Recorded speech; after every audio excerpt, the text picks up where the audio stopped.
Welcome back students, આપ સૌનું આપણી યુટ્યુબ ચેનલમાં હાર્દિક સ્વાગત છે. વિદ્યાર્થી મિત્રો, આપ સૌ જાણો છો પ્રમાણે ધોરણ 9 વિષય ગણિતની એકમ કસોટી 29 જુલાઈના રોજ લેવાનારી છે. અને આ ગણિતની એકમ કસોટીમાં તમને પહેલું ચેપ્ટર અને બીજું ચેપ્ટર પૂછાશે, એટલે કે એમાંથી તમને ક્વેશ્ચન નીકળશે. તો અહીંયા તમને ઘણા બધા ક્વેશ્ચન આપેલા છે પહેલાં અને બીજા ચેપ્ટરના. તો આપણે એનું સોલ્યુશન જોવાના છીએ. તો પ્લીઝ વિડીયોના અંત સુધી જોજો. વિડીયો જો તમને પસંદ આવે તો વિડીયોને લાઇક અને શેર જરૂર કરજો. ચેનલ પર નવા હોય તો આપણી ચેનલને સબસ્ક્રાઈબ કરી બાજુના બેલ આઇકોનને પ્રેસ કરજો. તો વિદ્યાર્થી મિત્રો, આ ખૂબ જ આઈએમપી પ્રશ્નો છે જે તમને એકમ કસોટીમાં પૂછાઈ શકે એવા છે. એમાં સૌપ્રથમ પહેલાં ખરા ખોટા છે. પહેલું છે કે દરેક સમય સંખ્યા એ વાસ્તવિક સંખ્યા છે, તો આવશે સાચું. બીજું, દરેક પૂર્ણ સંખ્યા એ સમય સંખ્યા છે. દરેક પૂર્ણ સંખ્યા એ સમય સંખ્યા છે, તો આ પણ કેવું આવશે? સાચું. ત્રીજું વિધાન, દરેક સમય સંખ્યા એ પ્રાકૃતિક સંખ્યા છે, ખોટું. ત્રીજું વિધાન ખોટું. અસમય સંખ્યાનો વર્ગ હંમેશા સમય સંખ્યા હોય છે, આ વિધાન સાચું. પાંચમું વિધાન, દરેક અસમય સંખ્યાને સંખ્યા રેખા પર દર્શાવી શકાય છે, સાચું. સમય સંખ્યાનું દશાંશ સ્વરૂપ હંમેશા 7 હોય છે, સાચું. વર્ગમૂળ 8 એ સમય સંખ્યા છે, સાચું. અને કોઈપણ બે અસમય સંખ્યાનો ગુણાકાર હંમેશા સમય સંખ્યા મળે છે, તો આ વિધાન આવશે ખોટું. તો અહીંયા તમારા વિધાનવાળા પ્રશ્નો પૂર્ણ થાય છે. એના પછી ખાલી જગ્યાની વાત કરીએ. તો ખાલી જગ્યામાં પહેલું છે કે સમય સંખ્યાનું દશાંશ સ્વરૂપ ખાલી જગ્યા હોઈ શકે નહીં. તો સમય સંખ્યા હોય એનું દશાંશ સ્વરૂપ કેવું ના હોય? અનંત અનાવૃત ના હોય. કેવું ના હોય? અનંત અનાવૃત ના હોય. 2 વર્ગમૂળમાં 3 એ ખાલી જગ્યા સંખ્યા છે, તો કેવી આવશે? અસમય સંખ્યા, કેમ કે વર્ગમૂળ 3 છે એટલે.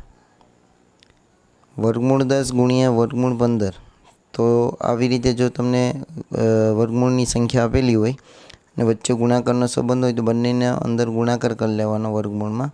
15 ગુણ્યા 10, 15 ગુણ્યા 10 એટલે 15 દાણ 150. તો તમારો જવાબ આવશે વર્ગમૂળમાં 150. એના પછી સૌથી નાની પૂર્ણ સંખ્યા ખાલી જગ્યા છે, તો શું જવાબ આવશે? 0. એક સમય સંખ્યા અને એક અસમય સંખ્યાનો ગુણાકાર હંમેશા કેવો મળશે? અસમય સંખ્યા મળે.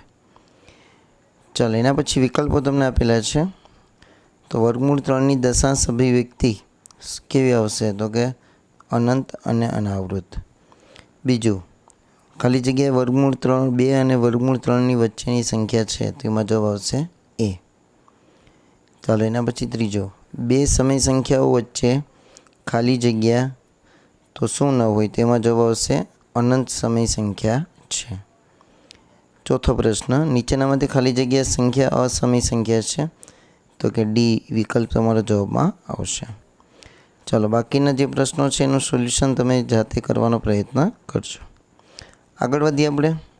તો હવે જો વિભાગ બીના અંદર 2 માર્ક્સના પ્રશ્નો આપેલા છે. તો આવા પ્રશ્નો તમને સ્વાધ્યાયની અંદર આપેલા જ હતા, તમને આવડતા જ હશે, પ્રેક્ટિસ કરેલી હશે એટલે. તો આ દાખલાની પણ પ્રેક્ટિસ કરજો, જેમાં અલગ અલગ પ્રકારના આવી ગયા.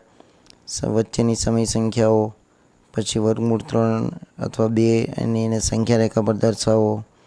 એના પછી તમને PQ સ્વરૂપવાળી સંખ્યા શોધવાનું કહે, અને પછી સાદુરૂપનું કહે. ચાલો, આગળ વધીએ આપણે વિભાગ સી. તો વિભાગ સીની અંદર પણ ફરીવાર જુઓ, એક તમને સમય સંખ્યાનો દાખલો પૂછ્યો, એક સંખ્યા રેખાનો પૂછ્યો, અને એક નવો ટોપિક આપણે 9માના ગણિતમાં છે, સમયીકરણ, એટલે કે છેદનું સમયીકરણ કરવું. ચાલો, વિભાગ ડીની અંદર પણ તમે જોઈ શકો છો એ પ્રમાણે જે પણ તમારું ચેપ્ટર છે એ ચેપ્ટરના આધારે જ તમને બધું સિલેબસમાં પૂછાયેલું છે. હવે આપણે આગળ વધીએ. પ્રશ્ન નંબર 2, એનો એક ગુણના પ્રશ્ન, વિભાગ એ. દ્વિપદીને વધુમાં વધુ 2 પદો હોય છે, તો વિધાન કેવું આવશે? સાચું. જો 2 દ્વિ એટલે 2, દ્વિપદીની ઘાત 5 હોઈ શકે, સાચું. ત્રિઘાત બહુપદીની ઘાત 3 છે, સાચું. બહુપદીને 1થી વધારે શૂન્ય હોઈ શકે નહીં, વિધાન કેવું આવશે? ખોટું. અને શૂન્યેતર અચળ બહુપદીની ઘાત 0 હોય છે, વિધાન કેવું? સાચું. અને સુરેખ બહુપદીને એક જ શૂન્ય હોય છે, તો છઠ્ઠાની અંદર પણ સાચું આવશે, કેમ કે સુરેખને એક જ બિંદુ હોય છે, એક જ શૂન્ય હોય છે. ચાલો એના પછી ખાલી જગ્યા. સુરેખ બહુપદીની ઘાત ખાલી જગ્યા હોય છે, તેમાં જવાબ આવશે 1. બહુપદી વર્ગમૂળ 3ની ઘાત, તેમાં જવાબ આવશે 0. એના પછી 35 ઘાત વડે એક બહુપદી લખો. લખી નાખવાની x/35 સુરેખ બહુપદી. ચાલો એના પછી ચોથો પ્રશ્ન અને પાંચમો પ્રશ્ન તમારે જાતે કરજો. છઠ્ઠો છે બહુપદી p of x બરાબર 2x + 5નું મૂલ્ય. તો છઠ્ઠી ખાલી જગ્યામાં જવાબ આવશે 5/2 માઇનસ. બહુપદી p of x બરાબર x² + 5x - 6 બરાબર p of x. તેમાં તમારો જવાબ આવશે 7/0. ચલો હવે આગળ વધીએ આપણે વિકલ્પ તરફ. x બરાબર -1 આગળ બહુપદી 5x - 4x² + 3ની કિંમત કેટલી થઈ? તો વિદ્યાર્થી મિત્રો આપણે ગણતરી કરતાં -6 જવાબ આવશે. બીજો પ્રશ્ન છે p of x બરાબર 5x² - 3x + 7 માટે p of 1 બરાબર શું? તો બીજામાં પણ જવાબ આવશે એ 9.